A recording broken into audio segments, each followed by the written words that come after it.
Bismillahirrohmanirrohim. Assalamualaikum warahmatullahi wabarakatuh. Kembali lagi bersama channel FS Story. Kali ini saya akan bahas dua nenek yang sangat menginspirasi. Yang pertama, ada kisah nenek 80 tahun ini buka warung mie dan laris manis. Pernah kalian melihat resto yang menjual makanan siap saji ramai dikunjungi pembeli? Lantas kerap merasa penasaran bagaimana si owner membuat resep rahasianya. Apakah ada resep khusus atau cara membuatnya? Dilansir dari cerpen.co.id, ada seorang nenek 80 tahun yang diketahui bermarga Zhao. Ia membuka sebuah warung mie baru. Warungnya ini laku keras. Rasa masakannya pun sangat enak dan membuat ketagihan. Tapi tahukah kamu, kalau mau makan mie buatan nenek Zhao ini, ternyata membutuhkan perjuangan. Satu harinya nenek Zhao hanya menjual 100 mangkok mie, tidak lebih dari 1 mangkok pun.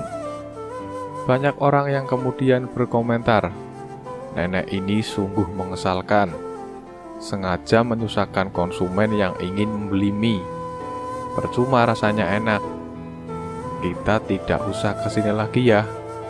Tapi setiap harinya tetap saja banyak orang yang mengantre dari pagi untuk bisa menikmati mie buatan nenek Zhao. Nenek Zhao yang melihat antrian itu merasa sangat senang. Saya tahu banyak orang ketagihan. Suatu kali ada seorang konsumen yang membeli 1 mangkok mie dan kemudian diam-diam menyelinap menuju dapur. Nenek Zhao yang melihat hal itu langsung mencegatnya dan berkata, "Apa yang kamu lakukan? Apakah kamu tidak baca bahwa dilarang masuk ke dapur?" Konsumen itu pun menjawab, "Aku cuma mau tambah 1 mangkok mie."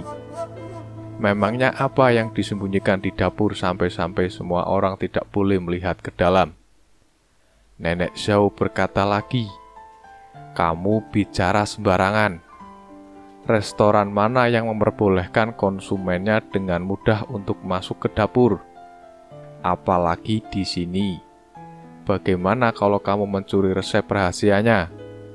Semakin nenek Zhao berusaha mencegah orang masuk ke dapurnya, orang-orang malah semakin penasaran.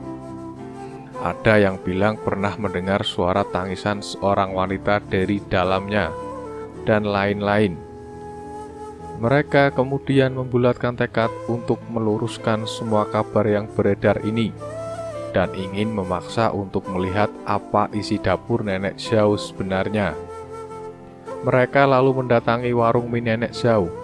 Kami semua penasaran dengan isi dapur nenek. Pokoknya hari ini kami harus masuk dan melihatnya. Selesai mereka mengatakan kalimat itu, tiba-tiba dari dapur terdengar suara seorang wanita yang menangis. Nenek Zhao bergumam, mengapa dia harus menangis sekarang? Dengan enggan nenek Zhao membuka pintu dapur. Seketika orang-orang itu melihat seorang wanita yang sedang membuat adonan mie sambil menangis dan menyanyikan lagu yang tidak mereka mengerti. Tiba-tiba ada seorang yang berkomentar, "Mana bisa memperkerjakan orang gila di dapur?" Nenek Zhao menjawab, "Ia berasal dari desa yang sama denganku. Tahun lalu suaminya meninggal dan ia sangat terpukul karenanya. Tapi mie buatannya sangat enak. Karena itulah aku membuka warung mie ini. 100 mangkuk mie yang dijual per hari itu semuanya dibuat dalam pengawasanku, dan aku jamin semuanya aman." Nenek Zhao menambahkan, semua mie yang dijual itu adalah mie yang dibuat saat ia belum mulai menangis, jadi benar-benar aman. Resep mie ini adalah ia dan suaminya yang menemukan, sehingga ketika membuat mie ini, ia bisa tiba-tiba teringat suaminya yang sudah meninggal, dan ia akan langsung menangis. Karena itu aku membatasi hanya menjual 100 mangkuk saja per hari. Mie yang kena air mata ini tidak akan dijual kepada kalian. Lihat saja, semuanya aku buang ke sini. Nenek Xiao kemudian menunjukkan sebuah tempat sampah besar yang berisi banyak adonan mie. Apa kalian tahu bahwa hidupnya berkekurangan? Ia masih harus membesarkan seorang anak, sehingga memohon kepadaku agar membuka sebuah warung mie dan aku pun setuju. Sekarang, nasib warung ini aku serahkan pada kalian semua. Apakah masih akan buka atau malah tutup? Sebenarnya Nenek Xiao bahkan tidak mengambil keuntungan sepeser pun dari warung mie ini. Orang-orang itu berkata, "Mie hari ini kami memang tidak mau makan. Tapi besok dan seterusnya, kami masih akan datang ke sini untuk makan." Begitulah warung mie itu tetap buka. Dan ketika anak wanita itu tumbuh besar, Nenek Xiao dan wanita itu menutup warung mie. Sebelum pergi dari sana, anak wanita itu membungkuk pada orang-orang dan berkata, "Terima kasih." Yang kedua, saya akan membahas kisah Mbah Romlah, nenek penjual jamu yang tabah dan berenergik. Kisah hidup yang membuat saya tergugah hatinya dan menyadari untuk senantiasa bersyukur kepada Allah Subhanahu wa Ta'ala atas limpahan kenikmatan yang telah diberikan olehnya. Ibu Romlah sudah memiliki cicit dan telah lama suaminya meninggal kurang lebih 5 tahun lalu. Sejak suaminya meninggal, otomatis Mbah Romlah hidup sebatang kara. Meski memiliki 2 anak, beberapa cucu dan cicit, Mbah Romlah enggan tinggal bersama anak-anaknya. Karena anaknya sudah sibuk dengan kehidupan masing-masing. Sehingga beliau tidak mempermasalahkan dan tetap dengan tabah melepaskan anaknya untuk menjalani kehidupannya sendiri. Sebelum berjualan keliling jamu tradisional, Mbah Romlah sempat memiliki warung bakso dan soto di kota Semarang. Karena umur yang sudah tua, Mbah Romlah bersama almarhum suaminya memutuskan pulang ke kampung halaman dengan uang hasil perantauannya di Semarang. Mbah Romlah merasa menikmati kehidupannya karena beliau setiap hari sudah disibukkan dengan aktivitas menjual jamu tradisional. Tak hanya sekedar jualan, Mbah Romlah juga meracik dan mengolah sendiri jamu-jamu tradisionalnya. Bahkan proses membuat aneka racikan jamu tradisionalnya dimulai dari pukul 1 dini hari. Saya bangun sekitar jam 1, lalu mulai meracik jamunya, pungkas beliau. Setelah jamu itu diracik, lalu beliau memasukkannya ke dalam botol bekas air mineral.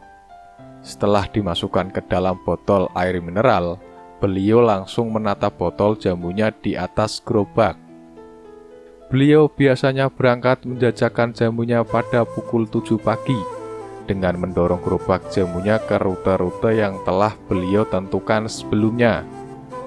Biasanya ya ke jalan-jalan atau ke gang-gang kurang lebih 10 kilo. Saya menjajakan jamu dengan jalan kaki, kata beliau.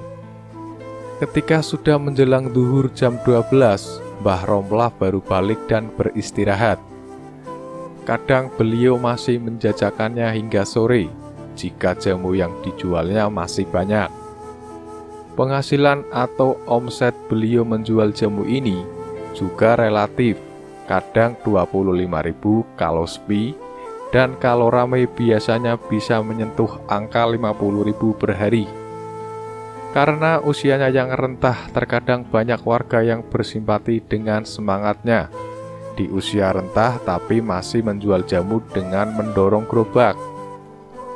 Biasanya ada langganan Mbah Romlah yang sering membeli dagangan beliau. Ya, ada saja mas yang beli, walaupun tidak setiap hari. Walaupun pendapatan dari usaha jamunya ini relatif kecil, namun beliau tetap mensyukuri berapapun penghasilan yang didapatkannya. karena rezeki itu pemberian dari Allah, dan beliau juga mencarinya dengan cara yang halal. Walaupun begitu, terkadang beliau juga merasa kesulitan, dan tak jarang warga memberikan bantuan kepada Mbah Romlah, berupa sembako, makanan, hingga uang tunai. Semenjak adanya pandemi yang melanda negeri ini selama kurang lebih hampir 2 tahun, yang merontokkan aneka usaha di berbagai sektor ekonomi usaha, jamu keliling Mbah Romlah juga ikut kena dampaknya. Namun dengan kepasrahan dan kepercayaan Mbah Romlah terhadap kemahabesaran dan kemurahan Allah, menjadikan nenek itu dilancarkan usahanya. Dari hari ke hari, jamu tradisional keliling Mbah Romlah makin dikenal banyak orang. Selain harganya yang murah, satu botol ukuran 600 ml hanya dibanderol Rp5.000 untuk jamu beras kencur atau kunir asem. Jamu tradisional Mbah Romlah dikenal asli karena diracik sendiri dengan bahan-bahan alami tanpa pengawet. Dalam satu gerobaknya, Mbah Romlah biasanya menyediakan aneka jamu, mulai dari beras kencur, sinom, hingga kunir asem. Baginya Tuhan sudah memberikan yang terbaik untuk hambanya, dan beliau percaya apa yang diberikan oleh Allah Subhanahu wa Ta'ala, karena semuanya Allah yang menentukan. Mau dibuat dagangannya rame ya alhamdulillah, dibuat sepi juga nggak apa-apa. Semuanya itu kehendak Allah, ujar Mbah Romlah. Mbah Romlah pun merasa bersyukur walaupun hidup sederhana. Beliau jarang sakit selama berjualan jamu tradisional dengan mendorong gerobak. Namun apabila beliau sakit, seperti pusing dan mual, beliau biasanya langsung menghubungi anak cucunya melalui telepon seluler. Kalau rasa sakit atau tidak enak badan, saya tinggal hubungi anak atau cucu saya. Kebetulan cucu beliau sudah membelikan handphone. Pungkas Mbah Romlah yang mengakhiri wawancara ini. Semoga kisah dari kedua nenek ini bisa membuat kita mengerti arti bersyukur dan bisa menjadi toladan buat kita semua. Wallahu a'lam bishawab. Wassalamualaikum warahmatullahi wabarakatuh.